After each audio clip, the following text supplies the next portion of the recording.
in Satsang.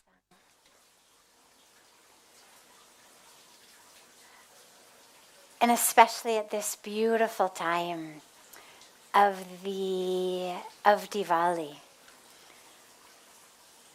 It's such a sacred time to be together. As always in Satsang, where we are joined by our global family. Some parts of our global family are sitting right here with us. And so many of our global family join us from online, connecting in. So out of love for them, we start with a question that's come in advance from our family abroad. And then we take any question that anyone here might have. So beginning with one of those that has come in advance. How do you know? How do you really know that what you are doing is your Dharma and not your ego?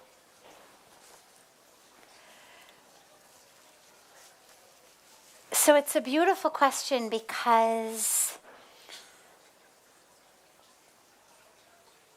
so many of us yearn to fulfill our Dharma, to find our purpose, to do God's will. And yet the ego is such a game player that it can wear any hat, it can wear any mask, it can speak any language. And your ego can come and say, it's really your Dharma to be the CEO of this company. And if you've got to step on 100 people to get there, well, it's your Dharma. You do whatever you have to do. And if you've got to cheat and lie and steal, well, it's your Dharma to get there.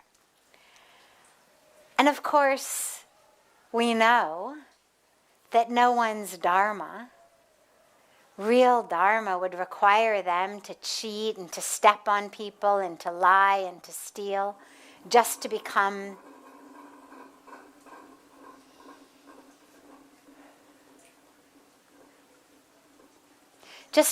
the head of a company. But the ego is so good, it'll tell you whatever story it needs to in order for you to believe it. So this is where subtlety is really important. And it's important to understand what is the voice of the ego. And here's what's really important and really interesting. We actually do know. And yet, this is a question that comes up over and over again. How do I really know? How do I know what's right and what's wrong? How do I know what I'm supposed to be doing? We convince ourselves that we don't know, so that we can get into these long, drawn-out debates with ourselves. The truth is, we do know. Everything in the universe knows how to move, what's right, what's not.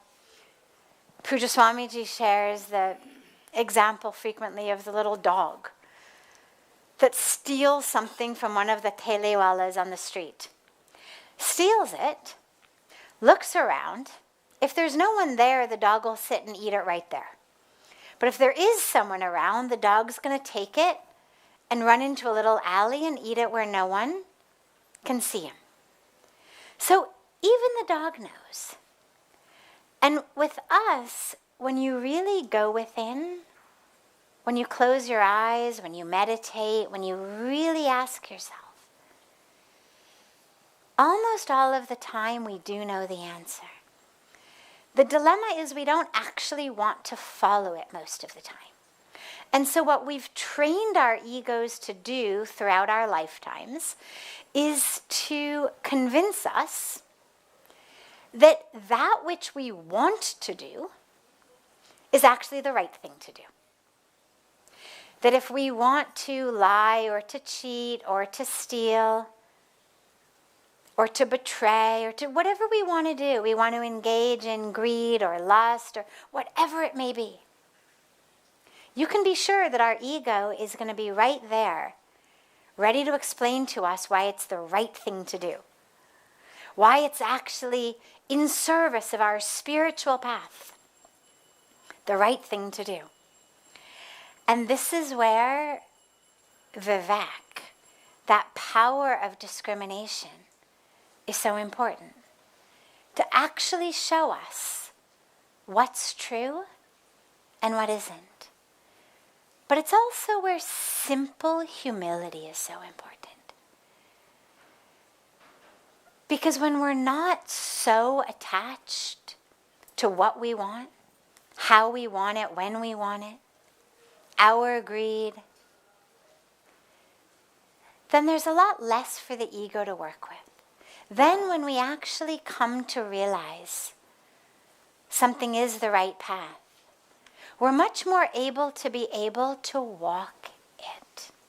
So I'll give you a couple of just quick sort of, I don't want to say tricks, but hints that you could use if you're really in doubt. Our real calling, our Dharma, our purpose, God's will, is something that's going to expand us. Our true nature is expansive. It is one. And so it's going to be something that will expand our hearts, expand our minds, expand our scope of generosity, of awareness, of helping, of love. That which is our ego is something that's going to cause us to contract. The ego blocks out the rest of the world, and it's only focused on this thing I want, me, mine. So if it's something that causes you to contract, you can be pretty sure it's ego. If it's something that causes you to expand, it's much more likely to be Dharma, God's will. Another little shortcut is the ego tends to be kind of frenetic and in a panic. The ego wants what it wants when it wants it right now. The ego is very prone to stress, anxiety in terms of, oh my God, I might not get it. Oh my God, look at how they're looking at me. Look at what they said. They must be talking about me. I'm going to show them. With the ego, it's always right now. There's a frenetic quality to it. It's right now. The ego is very impatient. And with the ego, of course, we include lust, greed, these aspects of it. It's always right now, gotta have it. Gotta do it, gotta have it. God is pretty infinitely patient. And when it's God's will, when it's our Dharma, there's almost never a frenetic quality to it. But rather there's a patience to it. Okay, you're not ready to learn it today, to know it today? No problem. There's always tomorrow. You're not going to get it this life? Okay. You can come back and do it all over again. Get it next life. The universe is very patient. The ego is very impatient. So if you find that which you're drawn toward has got this impatient, frenetic quality, chances are it's ego. If it's still true tomorrow, the day after, it's much more likely to be Dharma and God's will. And you'll know. Pujya Swamiji always reminds us we've got an internal GPS, like the cars have it. We really do know. We just have to be free of the desire, of the fear, of the conditioning. The conditioning, whether it's our culture, whether it's society, that says, oh, a success is only if you make a lot of money. You must reach the top of this ladder, career ladder, popularity ladder, that's a success. Then you've got a calling. You've got a calling to make music or make art, to be a school teacher, to be a gardener, to plant trees, to take vows of renunciation, to spend your life in seva, whatever it may be. That's your Dharma. But the ego's going to yell, but you'll never be a success. But you've got to be a success. A success is only if you make a lot of money, if you're right up there on the ladder. And so we have to be prepared, if we're really going to live our Dharma, to be able to be free of the indoctrinations, of the fears, of the desires, of the calls of the ego. And then you'll know.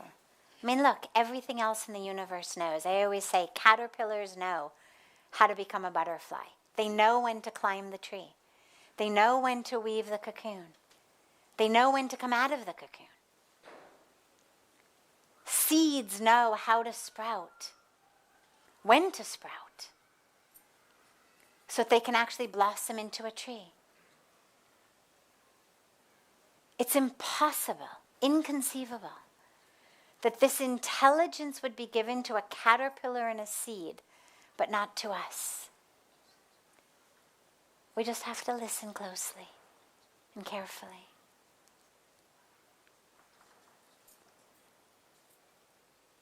Are there any questions that anyone here has?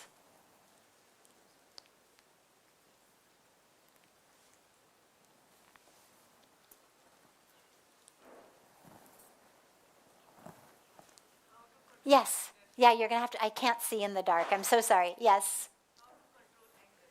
How to control anger.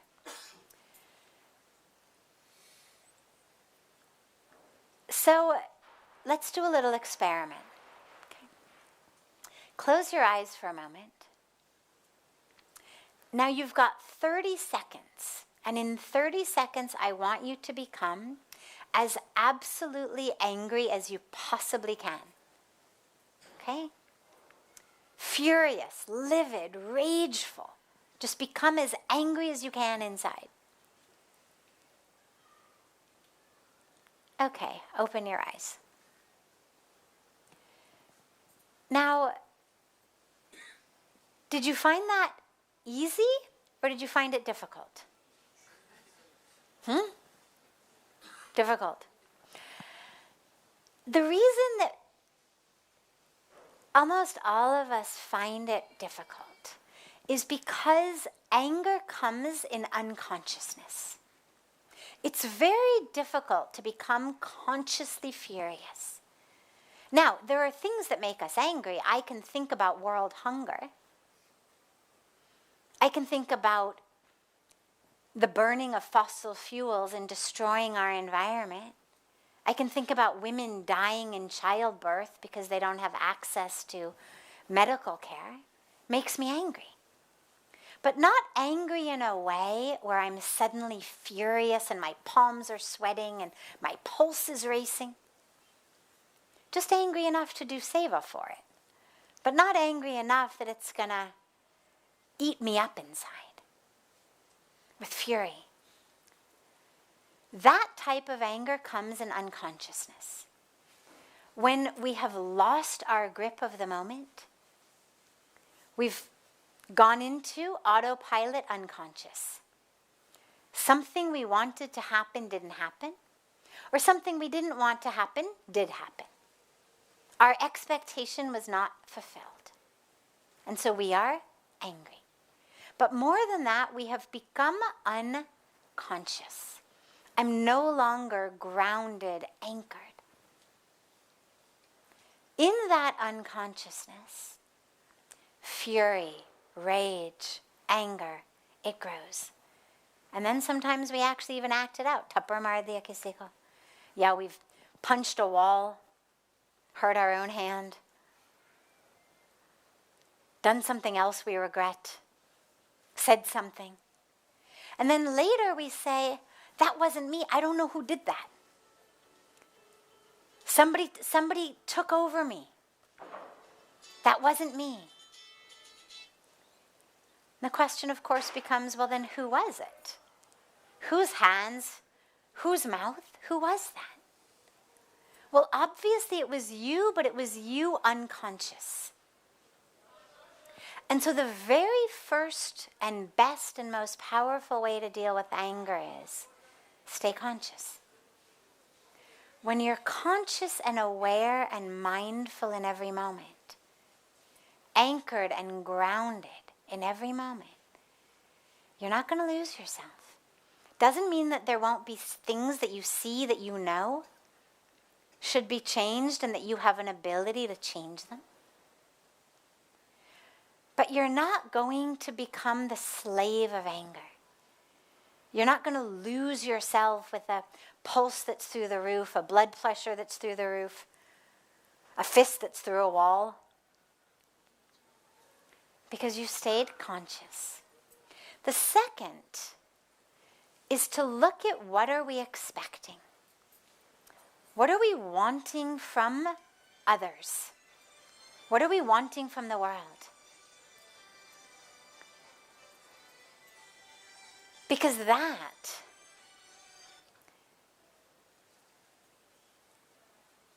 that's what tends to cause the most anger. We expect people to behave in a certain way. We expect the stock market to behave in a certain way. We expect traffic patterns to be in a certain way. And they're not, so we're angry. But if instead we realize that there's only one thing we have control over, our own self. And if we spent more time focused on our own minds, our own selves, than on what everybody else around us is doing that we like or we don't like, that is what we want or don't want, dancing to our tune or not dancing to our tune, then we won't have those expectations. And if we do have them, when they're not fulfilled, okay, chalo, I was expecting there'd be no traffic. I was expecting कि मैं आधा घंटे में पहुंच जाऊंगी. Traffic था, accident था, मैं करूं क्या?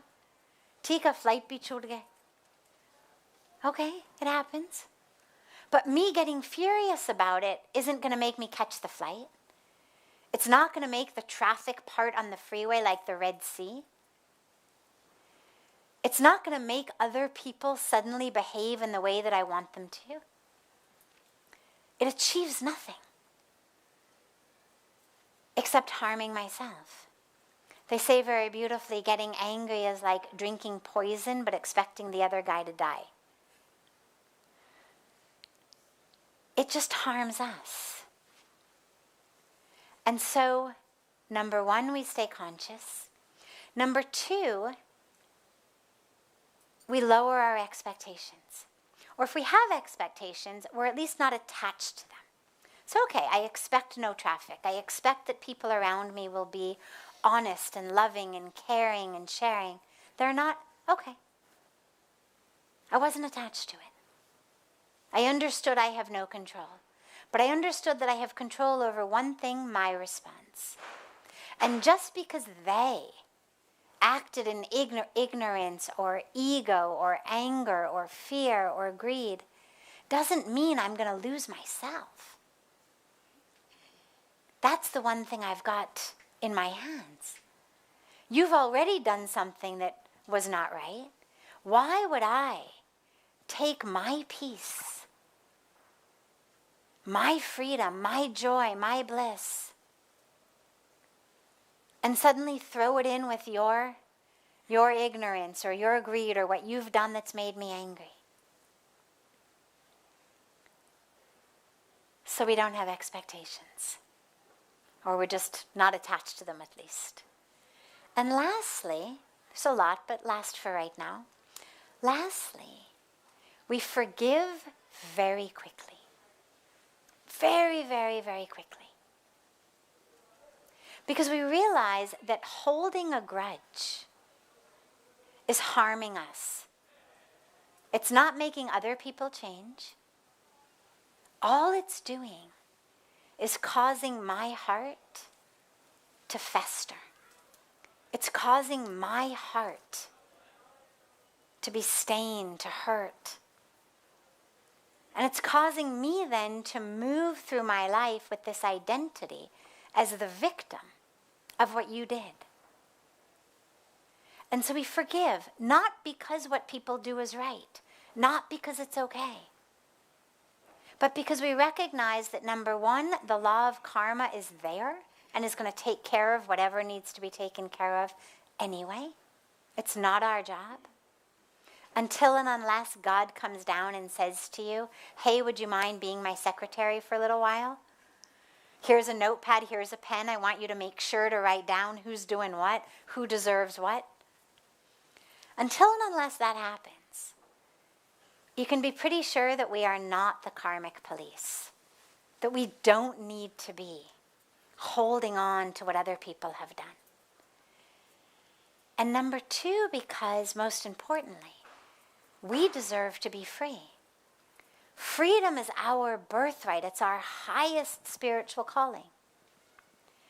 And when I'm holding a grudge, I'm not free, I'm stuck.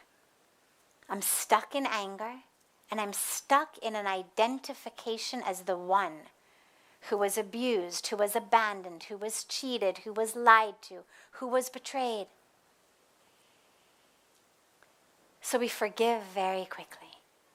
It's like, imagine, you've got, this is my favorite example of this, you've got a beautiful brand new couch. Nice white color couch, cream colored couch, something very light color. Your friend comes over, you make them sit on the couch next to you. Then you go in the kitchen and you make them, by your own hands, a cup of tea or coffee. And you give it to them. And then they spill it on your couch. Purposely or by accident. Either way, it doesn't matter, but they spill it on your couch.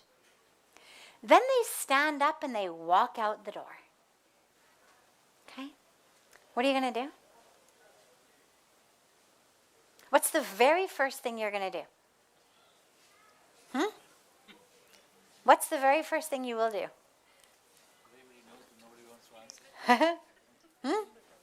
Clean the couch. Right? Clean the couch. First thing you're going to do. Because you know the couch is mine.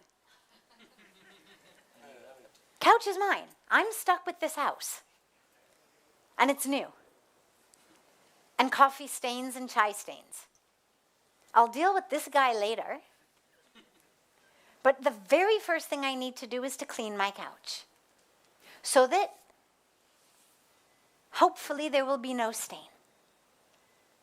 Now, is there anyone here who would leave the stain on the couch until that guy came back or didn't come back to clean it?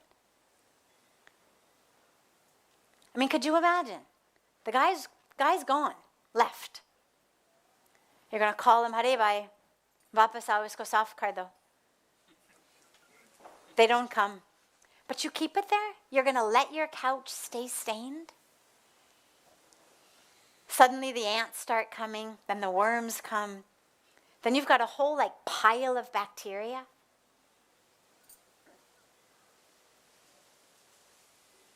Would you leave it there? Just Taki, this person feels badly? Are you prepared to live with a couch that is infested with bugs?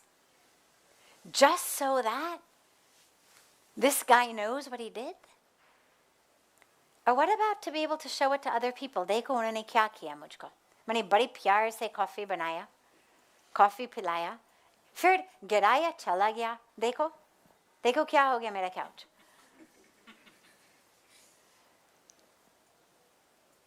No one would do that. We clean the couch. And yet, with our own hearts, we let those stains stay. Because we want this guy to come back and to fix it.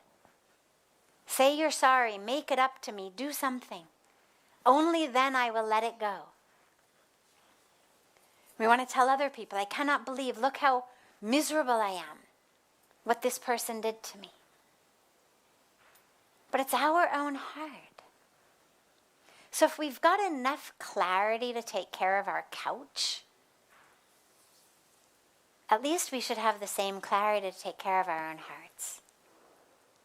Okay? So we stay conscious, very low expectations, without attachments to it, and we forgive right away, cleaning that couch. Beautiful. Of course. Of course. Have a beautiful, beautiful rest of your evening. Beautiful eve of Diwali. Choti Diwali, call it. But we know the power of small things. We were talking last night about the power of small things. So it's a beautiful power this evening. This power of the light tonight. The power of goodness, of divinity over evil, over harm, over ignorance. And tomorrow morning when everyone wakes up, may it just be such a beautiful, beautiful day full of such light. Such light. Light outside, but also light inside, most importantly. The light that doesn't get extinguished. Have a beautiful evening and a beautiful morning and day to our family joining us from all over the world. And look so forward to seeing you all tomorrow evening. With deep pranam to Pujya Swamiji for blessing us with your presence and darshan tonight.